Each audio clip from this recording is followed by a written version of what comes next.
Hello guys, मैं हूँ प्रीति और आप देख रहे हैं अपना YouTube channel IQ students point. And आज की वीडियो में हम BA ऑनर्स इकोनॉमिक्स की जो सिलेबस है उसको डिस्कस करेंगे, मेन कोर सब्जेक्ट के सिलेबस को। तो सबसे पहले तो मैं आप लोगों को ये बता दूं कि इकोनॉमिक्स ऑनर्स में आपके पास DSC में टोटल 3 सब्जेक्ट्स रहेंगे। ठीक है, जो मेन कोर सब्जेक्ट होते हैं आपके वो 3 हैं। कौन कौन से हैं? तो सबसे पहला है आपका इंट्रोडक्टरी टू माइक्रो इकोनॉमिक्स। ठीक है, दूसरा कौन सा है? दूसरा है introductory mathematical methods of economics और तीसरा है इंट्रोडक्टरी स्टैटिक्स फॉर इकोनॉमिक्स। ठीक है, तो इन तीनों का जो सिलेबस है वो हम आज डिस्कस करेंगे। तो चलो एक एक करके हम हमारे DSC के जो सब्जेक्ट्स हैं उसका जो सिलेबस है वो देख लेते हैं। तो सबसे पहले मैं आपके साथ डिस्कस करूंगी जो आपके इकोनॉमिक्स ऑनर्स का सबसे पहला सब्जेक्ट है। कौन सा है आपका? Introductory micro economics. ठीक है, इसको हम डिस्कस कर लेते हैं। तो चलिए देखो, इसमें टोटल आपको कितने यूनिट्स पढ़ने को मिलेंगे? तो इसमें टोटल आपके पास है 4 यूनिट्स। ठीक है, पहला यूनिट क्या है आपका? देखो, नोट डाउन करते हुए चलना, मैं बता रही हूँ आपको डिटेल में। आप इसको जो है साथ के साथ मैं जो बोल रही हूँ सबसे पहले लिख लो ऊपर में टॉप पे कि आपका BA इकोनॉमिक्स ऑनर्स आपके कोर्स का नेम हो गया। उसके बाद सब्जेक्ट में 3 सब्जेक्ट है, DSC 1 हम डिस्कस कर रहे हैं, तो आप वहाँ पे लिख लो syllabus of DSC 1। DSC 1 subject का नाम लिख लो वहाँ पे। उसके बाद लिखो यूनिट, किस यूनिट को डिस्कस कर रहे हैं, यूनिट 1। यूनिट का नेम लिखने के बाद आप लिखोगे कि उसमें कौन कौन से टॉपिक्स हैं जो आपको पढ़ने हैं। ठीक है, तो इस तरह से आपको जो सिलेबस है आपका वो आपको अपने कॉपी पे नोट डाउन करना है, या फिर आप स्क्रीनशॉट लेके भी रख सकते हो। बट जनरली कई बार क्या होता है, स्क्रीनशॉट जो है वो मिसप्लेस हो जाते हैं, कई बार डिलीट हो जाते हैं बाय मिस्टेक, तो इसलिए कॉपी पे अगर आप नोट डाउन करके रखोगे तो कभी भी आपको मिल जाएगा। ठीक है, तो चलो हम डिस्कस करते हैं हमारा यूनिट 1 क्या है DSC 1 का।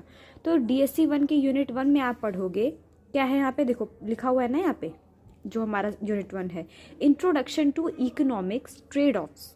ठीक है, रिसोर्सेज एंड अपॉर्चुनिटीज, क्या क्या उसके रिसोर्सेज हैं, अपॉर्चुनिटी क्या क्या है उसमें, गेन्स फ्रॉम ट्रेड, ट्रेड से क्या क्या गेन्स मिलते हैं आपको। ठीक है, इंडिविजुअल एंड सोसाइटी, तो ये आपका यूनिट 1 रहेगा। इसमें आपको टोटल 4 चैप्टर्स पढ़ने को मिलेंगे। ठीक है, टोटल 4 चैप्टर्स में आपका ये यूनिट जो है वो कवर हो जाएगा। इसी तरह से जब हम देखेंगे हमारे यूनिट 2 को, तो यूनिट 2 में क्या पढ़ने को मिलेगा? यूनिट 2 रहेगा आपका हाउ मार्केट वर्क, मार्केट जो है वो कैसे वर्क करता है ना। सप्लाई एंड डिमांड क्या है, सप्लाई और डिमांड का क्या इफेक्ट पड़ता है, क्या कनेक्शन है आपस में। सप्लाई बढ़ेगी तो डिमांड पे क्या इफेक्ट पड़ेगा, डिमांड बढ़ेगा तो सप्लाई पे क्या इफेक्ट पड़ेगा, है ना। ये सारी चीज़ें आपको इसमें पढ़ने को मिलेगी, राइट। उसके बाद प्राइस एंड रिसोर्स एलोकेशन, ये क्या होता है, इलास्टिसिटी क्या होती है, मार्केट क्या होता है, ट्रेड एंड वेलफेयर क्या है। तो ये सारी चीज़ें आपको यूनिट 2 में पढ़ाया जाएगा एक एक करके। ठीक है, इसकी क्लासेस मोस्ट चांस है कि मैं ही प्रोवाइड करूंगी आप लोगों को, अगर टाइम रहेगा मेरे पास तो कोई प्रॉब्लम नहीं है, मैं आप लोगों को ईजिली कवर करवा दूंगी। ठीक है, उसके बाद यूनिट 3 जो है आपका, यूनिट 3 में आपको क्या पढ़ने को मिल रहा है? तो यूनिट 3 में आपको मिलेगा रोल ऑफ गवर्नमेंट। गवर्नमेंट का क्या रोल है टैक्सेशन पे, पब्लिक गुड्स पे, है ना। इन सभी चीज़ों के बारे में आपको यूनिट 3 में पढ़ने को मिलेगा। उसके बाद हम बात करेंगे यूनिट 4 की, कि यूनिट 4 में क्या क्या है आपके पास। तो देखो, यूनिट 4 में आपको पढ़ने को मिलेगा इंडिविजुअल डिसीजन एंड इंट्रैक्शन। तो कहने का मतलब ये है यहाँ पे कि जो स्ट्रेटेजिकल डिसीजन होते हैं इन सभी चीज़ों के बारे में आपको इसमें बताया जाएगा यूनिट 4 में। ठीक है, कि how to think about strategic interaction, real life examples के साथ आपको समझाया जाएगा। ठीक है, तो क्लियर हो गया आप लोगों को जो आपका ये वाला DSC 1 का पहला सब्जेक्ट के जो सिलेबस थे आपको क्लियर हो गए। अब हम बात करेंगे DSC 1 के दूसरे सब्जेक्ट के बारे में, जो आपका इकोनॉमिक्स ऑनर्स का जो DSC 2 है, DSC 2 के बारे में डिस्कस करेंगे। DSC 2 क्या है, हमारा सब्जेक्ट का नेम क्या है इसमें, ये देख लीजिए आप। तो ये आपका DSC 2 है, introductory mathematical methods for economics. ठीक है, मैथमेटिकल मेथड्स किस तरह से इकोनॉमिक्स में हेल्पफुल होता है, इन सभी चीज़ों के बारे में आपको DSC 2 में जानने को मिलेगा आपके इकोनॉमिक्स ऑनर्स के। ठीक है, तो चलो इसमें देख लेते हैं टोटल आपके कितने यूनिट्स हैं। सबसे पहले तो यही देखेंगे हम कि इसमें सबसे पहले हमें कितने यूनिट्स पढ़ने को मिलेंगे। ठीक है, तो ये देखिए आपको इसमें टोटल कितने यूनिट्स हैं, आपके 3 यूनिट्स आपको पढ़ने को मिलेंगे, लेकिन ये तीनों यूनिट जो है वो थोड़े से लेंदी होंगे आपके। तो पेशेंस के साथ आपको इसको कवर करना पड़ेगा। मैं इसको स्क्रॉल कर दे रही हूँ आपकी स्क्रीन पे, आप जो है अपने कॉपी में इसको नोट डाउन कर लो या फिर इसका स्क्रीनशॉट लेके रख लो। तो मैं इसको स्क्रॉल कर रही हूँ, ठीक है, आप एक एक करके इसको लिखते हुए चल लेना। इसमें सारे टेक्निक्स वगैरह आपको पढ़ाए जाएंगे, क्या क्या मेथड्स होते हैं, ये सारी चीज़ें आपको पढ़ाई जाएंगी। नंबर सिस्टम वगैरह क्या होता है, function of one real variable क्या होता है, टाइप्स क्या क्या हैं इसके, ये सारी चीज़, ग्राफ वगैरह की क्या वैल्यूज़ होते हैं इसमें, है ना, इन सभी चीज़ों के बारे में आपको इसमें पढ़ाया जाएगा। सिंगल वेरिएबल ऑप्टिमाइजेशन क्या होता है, ये सारी चीज़ें इसमें दी हुई है, ये सब आपको बताया जाएगा। ठीक है, तो आई होप आपको ये समझ में आ गया होगा। अब हम बात करेंगे हमारे DSC 3 के बारे में, मतलब इकोनॉमिक्स ऑनर्स का जो DSC 3 है, डिसिप्लिन सब्जेक्ट 3 है आपका, इंट्रोडक्टरी स्टैटिक्स फॉर इकोनॉमिक्स। इसके बारे में हम डिस्कस करेंगे कि इसमें कितने यूनिट्स हैं और कौन कौन से चैप्टर्स हमें इसमें पढ़ने को मिलेंगे। ठीक है, तो सबसे पहले हम यूनिट देख लेते हैं कि टोटल कितने यूनिट्स रहेंगे आपके पास। तो इसमें आपके पास टोटल 5 यूनिट्स होंगे। ठीक है, यूनिट 1 में आपको इंट्रोडक्शन एंड ओवरव्यू पढ़ाया जाएगा।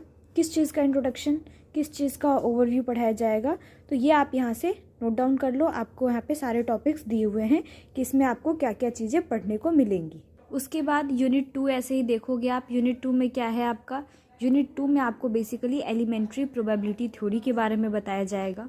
ठीक है, कुछ सैम्पल्स वगैरह बताए जाएंगे, सैम्पल स्पेस एंड इवेंट्स, है ना, प्रोबेबिलिटी क्या होता है, इन सब चीज़ों के बारे में, काउंटिंग टेक्निक क्या होती है इसमें, है ना, ये सभी चीज़ें आपको यूनिट 2 में बताई जाएगी। तो बेसिकली कहने का मतलब ये है कि एलिमेंट्री प्रोबेबिलिटी थ्योरी जो होती है उसकी डीप स्टडी करोगे आप यूनिट 2 में, राइट।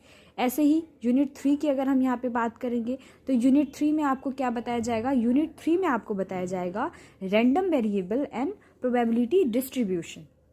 ठीक है, तो इसके जो सारे टॉपिक्स हैं वो एक एक करके डेफिनेशन वगैरह आपको इसमें समझाए जाएंगे, है ना, रैंडम वेरिएबल होता क्या है, ये सारी चीज़ें आपको इसमें, इस प्रोबेबिलिटी का क्या रोल है, प्रोबेबिलिटी डिस्ट्रीब्यूशन क्या होता है, मतलब, ठीक है, वैल्यूज़ क्या क्या है, फंक्शंस क्या क्या हैं, ये सभी चीज़ें आपको यूनिट 3 में बताए जाएंगे। मतलब रैंडम वेरिएबल जो है एंड प्रोबेबिलिटी डिस्ट्रीब्यूशन जो है, इसके बारे में डीप स्टडी करोगे आप यूनिट 3 में। ऐसे ही यूनिट 4 को अगर हम देखेंगे तो यूनिट 4 क्या है हमारा, यूनिट 4 में हमें पढ़ने को मिलेगा सैम्पल डिस्ट्रीब्यूशन। ठीक है, यहाँ पे देख पा रहे होगे आप, क्या है, सैम्पल डिस्ट्रीब्यूशन है। इसमें आपको पढ़ाए जाएंगे प्रॉपर्टीज़ क्या क्या हैं। ठीक है, मेन जो प्रॉपर्टी होते हैं, कॉमन प्रॉपर्टीज़ जो हैं वो क्या क्या हैं। ठीक है, यूनिफॉर्म क्या है, बिनोमिनल क्या है, इन सभी चीज़ों के बारे में आपको इसमें बताया जाएगा। ठीक है, उसके बाद यूनिट 5 की बात आई। यूनिट 5 में आपको क्या पढ़ने को मिलेगा, यूनिट 5 में आप पढ़ोगे random sampling and jointly distributed random variable, right. तो ये सारी चीज़ें आपको यहाँ पे दी हुई है, अच्छे से नोट डाउन कर लो। मैंने इसीलिए बहुत ही आराम से स्क्रॉल किया है आपको, और बेसिक आपको बता दिया है ताकि आपके माइंड में आ जाए कि आपको पढ़ना क्या है, राइट। तो आई होप आपको जो आपका सिलेबस है वो अच्छे से समझ में आ गया होगा।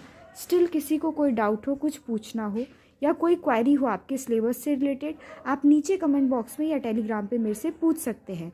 तो मैंने एक एक करके जो आपके DSC के सब्जेक्ट्स हैं वो आपको कवर करवा दिए।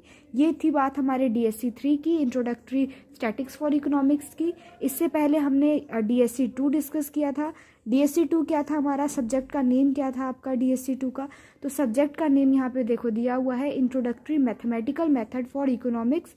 और DSC 1 क्या था हमारा, तो DSC 1 था हमारा आपका इंट्रोडक्टरी माइक्रो इकोनॉमिक्स। ठीक है, एक एक करके हमने जो है इसका सिलेबस देख लिया, तीनों DSC के सब्जेक्ट हमने देख लिए, उसमें आपको क्या क्या पढ़ने को मिलेगा ये भी हमने देख लिया। EVS की बात आई, EVS पे मैंने ऑलरेडी आपको बताया हुआ है, आपका EVS का कंप्लीट सिलेबस मैंने आपको कवर करवा दिया था लास्ट वीडियो में। ठीक है, अब आपके कौन कौन से सब्जेक्ट्स रह गए हैं इकोनॉमिक्स ऑनर्स वाले बच्चों के, तो आपका EVS हो गया। EVS आपके AEC का सब्जेक्ट है, एबिलिटी इन्हेंसमेंट का सब्जेक्ट है वो। ठीक है, आपका रह जाता है SEC और GE रह जाता है, और वैल्यू एडिशन कोर्स रह जाते हैं आपके। तो उसको भी मैं धीरे धीरे करके कवर करवा दूंगी, तो कोई प्रॉब्लम नहीं है, परेशान होने वाली कोई बात नहीं है। मैंने आज ऑलरेडी आपके GE का एक सब्जेक्ट जो है उस पर सिलेबस मैंने उसका बता दिया है आपको, तो आप लोग वीडियो नहीं देखी अगर आप लोगों ने, तो लिंक नीचे डिस्क्रिप्शन बॉक्स में प्रोवाइड कर दूंगी, वहाँ से जाके आप लोग अपना सिलेबस देख लीजिएगा उस सब्जेक्ट का भी। बाकी चैनल को सब्सक्राइब कर लो ताकि टाइम टू टाइम मैं जो भी सिलेबस आपको बताऊँ या फर्दर क्लासेज अगर कभी प्रोवाइड हो आपको तो वो आप टाइमली कलेक्ट कर पाओ। ठीक है, एंड टाइमली आप क्लासेस जो है वो भी अटेंड कर पाओ।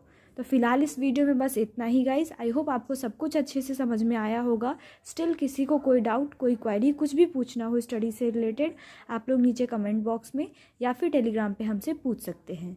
So thanks for the watching this and best of luck all guys.